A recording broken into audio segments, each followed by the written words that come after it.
కుటుంబాల్ని.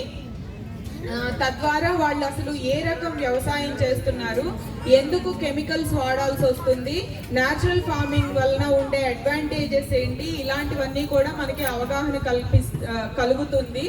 అదేవిధంగా మన రాష్ట్ర ముఖ్యమంత్రి గారు కూడా ఈ ప్రకృతి వ్యవసాయాన్ని లాస్ట్ టర్మ్లో జీరో బడ్జెట్ న్యాచురల్ ఫార్మింగ్ అనే పేరుతో రైతు సాధికార సంస్థ అనే ఒక సంస్థను నియమించి దీని మీద సాగుకి ప్రతి మండలంలో కూడా సిఆర్పి వ్యవస్థని సృష్టించారు. క్లస్టర్ రిసోర్స్ పర్సన్స్, మనలో ఎవరికైనా వ్యవసాయం చేయాలి న్యాచురల్ ఫార్మింగ్ అని ఆసక్తి ఉన్నా కూడా చాలా మంది వెనక్కి వెళ్ళిపోతుంటారు.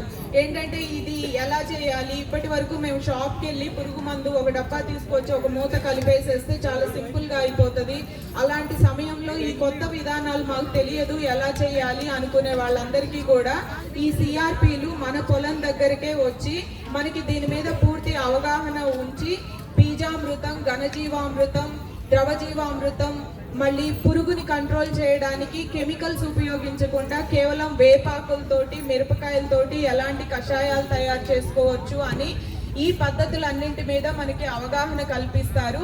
ఈ వ్యవస్థ మన రాష్ట్రంలో చాలా చురుకుగా జరుగుతుంది.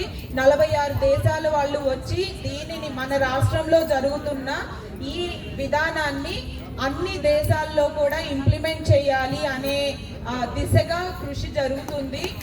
దీనికి మనందరం గర్వపడాలి. అదేవిధంగా చదువుకున్న వాళ్ళు కూడా ఇప్పుడు విలువల గురించి మాట్లాడుతున్నాము. ఈ విలువలు పోతున్నాయి, మనం మైగ్రేట్ అవుతున్నాము ఎక్కువ మంది అని బాధపడుతున్నాము. మరలా సాఫ్ట్వేర్ జాబ్స్, టెక్కీస్ అందరూ కూడా న్యాచురల్ ఫార్మింగ్లోకి వచ్చి చాలా ప్రశాంతమైన జీవితాన్ని ఆనందించడానికి ఇటువైపు వస్తున్నారు.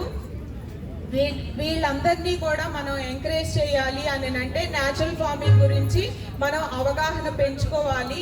అలాగే క్లైమేట్ ఎమర్జెన్సీ, ప్రపంచాన్నంతా వణికిస్తున్న క్లైమేట్ ఎమర్జెన్సీకి ఆంధ్రప్రదేశ్లో సొల్యూషన్ దొరుకుతుంది.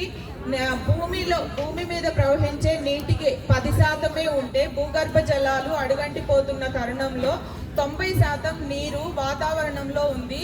ఈ వాతావరణాన్ని మరలా మనకి జీవరాశికి క్లైమేట్ ఎమర్జెన్సీని కంట్రోల్ చేయడానికి ఇదంతా సరిచేసే విధానం మన న్యాచురల్ ఫార్మింగ్లో ఉంది. మన రాష్ట్రానికి అన్నపూర్ణ ఆంధ్రప్రదేశ్ అనే పేరు ఉంది. ఇప్పుడు వ్యవసాయం డైలమాలో పడిన సందర్భంలో ఈ న్యాచురల్ ఫార్మింగ్ మళ్ళీ తిరిగి మన ఆంధ్రప్రదేశ్ని అన్నపూర్ణగా మార్చే అవకాశం తీసుకువస్తుంది. కాబట్టి మనందరం కూడా ప్రకృతి వ్యవసాయాన్ని ప్రోత్సహించాలి.